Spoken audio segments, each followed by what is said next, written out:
We're here with Congressman Ron Paul. Congressman Paul, thanks for being with us. Thank you.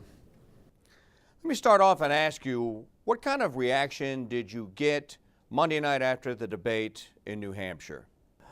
It was all very, very positive, but I guess I would also say that maybe the people most eager to support me might have been there too, but I would like to think they were all that positive. No, they were extremely positive, but I was also impressed with the sort of the positive references to me during the debate, which was quite different from 4 years ago because most of the references to me would have been negative then. So I think this represents a change in the country.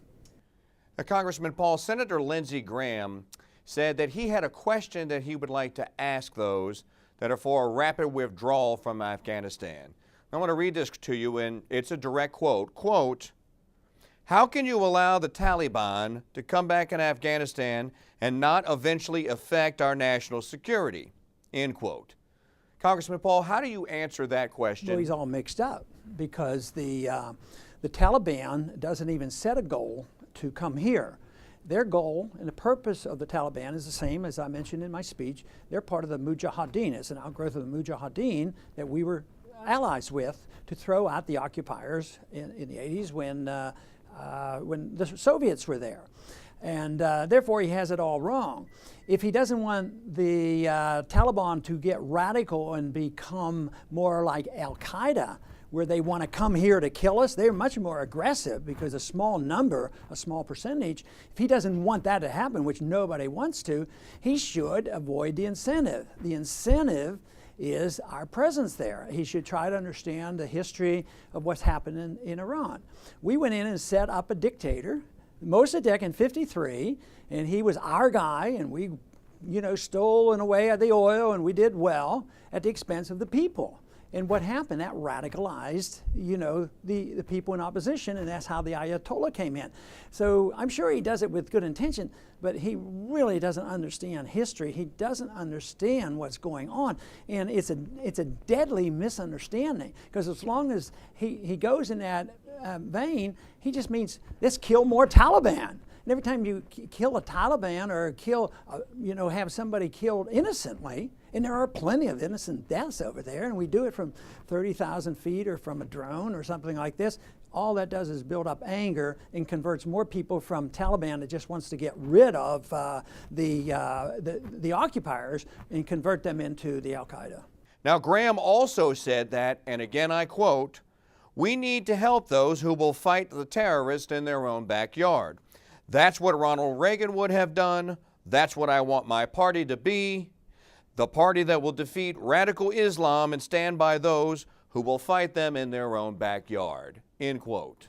I think my answer has to be awfully close, but also I think I could apply the Ronald Reagan quote that I used in my speech, because Ronald Reagan admitted that he made a serious mistake by getting involved in internal civil war in Lebanon. And he said if he would have followed a policy of neutrality, he admitted in his memoirs that those 241 Marines would be alive. Now that is a courageous statement, and Graham ought to read that and study it. We hear all the time that Israel is our strongest ally in the region, the Middle East. Should we even have any allies in the Middle East? We should have official friends. We should make friends with as many people as possible, and I think we should treat them as our best friend. And right now, the country that I think qualifies as our best friend is Canada. We trade more with them than anybody else. We travel with them more than anybody else, and we give them no foreign aid. So I think that if we care about Israel, we shouldn't get them so dependent, because soon all our puppet governments are going to collapse, and that's what's happening, which jeopardizes Israel. And they're going to have a bigger concern, and I want to stop all foreign aid, not foreign aid against Israel, but people say, oh my goodness, you can't do that, that'll hurt Israel.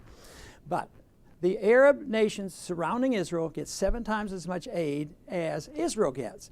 And also a recent study came out that showed that for every dollar you give to an Arab nation, it prompts Israel to spend $1.4. They have to spend it to compensate for the increase in the opposition, and this to me makes no sense. The other thing I don't like about this getting Israel dependent on us is, one, we might not be there when they really need us because we'll be broke, but also they can't do anything. If they want to talk friends with somebody, we might say, oh no, you can't talk with Syria, you can't do this. We've done that on occasion. But also, when they decide that they want to do something with their borders, like just recently when Obama suggested to them what they ought to do with the Palestinian, I mean, even my own sympathies are irrelevant if you have a non-interventionist foreign policy. As far as Israel goes, I defend their right to do what they need to do for their own security, and they shouldn't give up their sovereignty to us. If they depend on our money and our troops, they're sacrificing more than they need to sacrifice. What about NATO allies? Well, people say we have to be there to support our NATO allies. I think we should be supporting the American taxpayer and the American people and our sovereignty and our well-being. So I sort of liked what I took the advice that Robert Taft gave when they were setting up NATO. He says, don't get in it. It's going to bog us down and lead to us fighting fights that we shouldn't be fighting. And that's exactly what happened. So we shouldn't be taking orders from NATO. I mean, whether it's in Bosnia or whether it's in Libya, and taken out of the hands and controls of the U.S. government, the U.S. Congress, and the U.S. taxpayer. Here's a hypothetical for you. As president, you move to stabilize and begin to rebuild our currency and the value of it. At the same time, the Chinese moved to begin devaluing their currency. What would happen, and what would you do about it? Well, purposely devaluing a currency, whether it's us or the Chinese, is not good on the long run. It just destroys value, so it's very detrimental. So if we have a stronger currency, we're going to benefit because we're going to invite capital into our country, and that's what we need. For us to badger the Chinese on what they do, we should be badgering ourselves so that we don't borrow so much and we live beyond our means and become indebted to the Chinese. What they do, and if they print too much, they're going to have inflation. Matter of fact, they've been trapped as well too. They took all our dollars, but they monetized our dollars. They did a favor for us. We were able to export some of our inflation, spend the dollars over there, and they monetized them and printed yuan, and now they're suffering inflation, and they're very concerned about their price rising. In the debate Monday night, you were given 30 seconds to answer a question about illegal immigration. Question: what is the proper way to deal with illegal immigration? Of course, it is a big issue, and that's why I wrote a whole chapter in Liberty Defined on what we can do and can't do and why we have that problem. I think it's clear in the Constitution that the federal government has something to say about people coming across our borders, and we have a responsibility to protect the borders. But I think right now one of the problems we have is the inefficiency at our borders. You know, I think if they could process people a little bit faster and better, we'd be better off, and we'd have less illegal.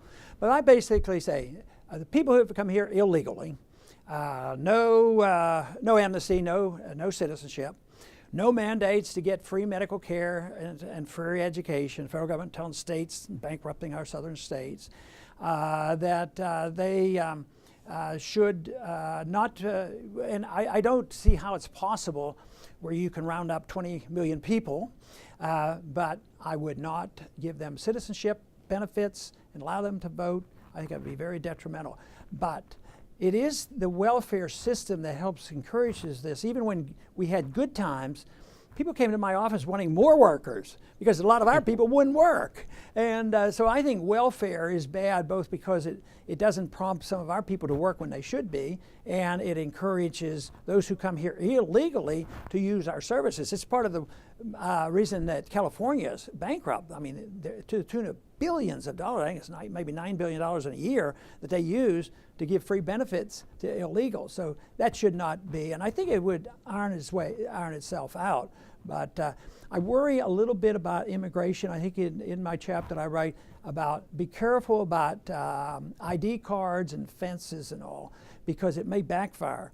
It may be that the fence is being built to keep out illegals, but it may be a fence that will keep in American citizens. Financially, that is already the case. You just can't move your money and your life very easily. We can't go into Mexico or Canada anymore without our passports. So that is not symbolic of a society getting freer. That's a symbolic of a society cracking down on our freedoms to move about. Congressman Paul, can you explain to folks who may be unfamiliar with your views why it is so important to end the Fed? The Fed is one half of our economy. We have transaction, your wages, what you earn, what you pay. Everything is translated in the value of the dollar. And it's controlled by a few people secretly that cannot be monitored by the Congress. So they do central economic planning through the Federal Reserve. Now, the spending is out of control. Congress is responsible to a large degree, but Congress has been especially complacent about the Federal Reserve, even though they didn't fully understand it. But they did know that, one side might say, we need more entitlements, we need more welfare. So they run it up, and it seems to be taken care of. We have debt, and the Fed comes in and prints the money that we need. They counterfeit the money. And then another group will say, yes, it's risky business, but we need these 5 wars to go on. We need to be all over the place. So how are you going to pay for it? Well, we'll print up the money. So it encourages big government. It undermines our liberty. It creates the financial bubbles. It creates the boom times, but it creates the depression and the recessions too. And it's because it's bad economics, it's also very unconstitutional too. There's no authority in the Constitution to have paper money printed by a secret group of people, and it refutes the part of the Constitution that said only gold and silver should be legal tender. Simple yes or no question coming up. Should the federal government end its war on drugs? Sure, absolutely yes. Some folks may say, why? We've spent over $1 trillion in the last 40 years on the war on drugs, and there are more people using drugs now than ever before. One of the most deadly drugs that we have today is alcohol. It kills more people than all the rest put together. More people die from the war on drugs and the fights going on, and that's why we have these border wars going on, than they do from the drugs. Yes, there's probably about 3,000 people die from illegal drugs a year, but probably 20,000 get killed in the war, in the war on drugs. And it's used as an excuse to undermine our freedoms. Breaking into your house without a search warrant with guns blazing into the wrong houses and killing people. Nah, no way. And I believe in personal responsibility. I happen to abhor the use of drugs, and I'm very cautious about prescription drugs too. I think they're very, very bad. And of course taught my children and grandchildren how dangerous they are. But that doesn't mean that I think that the solution comes from government. But it's $1 trillion of expense that it was unnecessary, and it's actually a lot worse than the tragedies of the 1920s when alcohol was illegal, but they still drank a lot of alcohol, a lot of bad alcohol, and people died from the bad alcohol. So the prohibitionists are just authoritarians and do-gooders that get emotional about it, and they don't realize what they have done, how much harm they've done. Follow-up question. Can you end it if elected president? You could change it. You can't end it. You could maybe challenge some of the laws in court, but you don't have to arrest people in California that are using marijuana, even though California has legalized it, especially for medical reasons. And we could, you could argue the case that that we're not going to supersede. Constitutionally, we don't want to supersede state laws. But of course, the consensus now in Washington, everybody wants more power in the executive in Washington. They say all federal laws supersede state laws. Well, I happen to be very sympathetic to nullification. And actually, what's happening in California, how many millions of people have smoked marijuana? They've already nullified some of these laws. So why are they still pretending? Every once in a while, you'll still hear cases of people being arrested by the federal government. And I didn't mention in my talk, but they actually arrest people for drinking raw milk too. You know, the Mennonites are, somebody was arrested, oh, if we're going to get you, you're not allowed to have that much freedom of choice, you know, no danger. So it's the principle of freedom of choice, and I frequently like to tie that into freedom of choice on use of your First Amendment. You don't prohibit people from speaking just because they might say something controversial. Now, there's a lot of young people that follow your campaign, and some of them are your most ardent fans and supporters. Here's a question. What would you say to them about the current situation of federally financed and federally guaranteed student loans, grants, and what have you?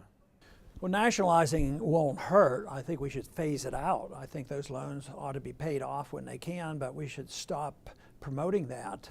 Then there's the big question today whether $100,000 is a good investment you get out of college, and some people are saying it's not really helping us. So they're investing in some very poor education.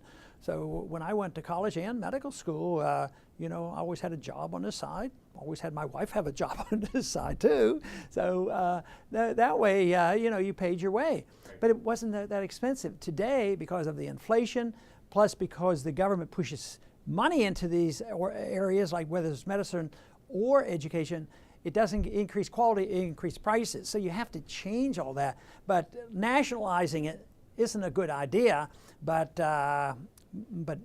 winding that program down where the guarantee, it should be market oriented. Once it's guaranteed, a bank is more likely to give a guaranteed loan to a student than he is to invest in a small company wanting to produce some jobs.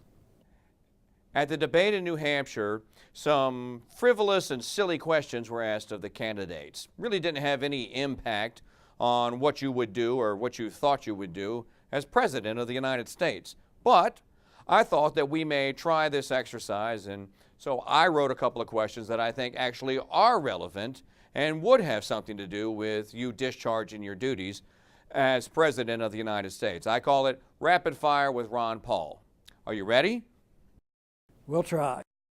Your favorite metal for coins, gold or silver? Gold. Von Hayek or Mises? Mises. Adams or Jefferson? Jefferson. I like Sam Adams too, but Barry Goldwater in 1964 or Ronald Reagan in 1980? Goldwater. And finally, after your election as president, when you speak to the nation, will you use handwritten notes or the teleprompter? Probably both. And sometimes spontaneously. Final question for you, Congressman Paul. What is the most important role a president plays in our constitutional system?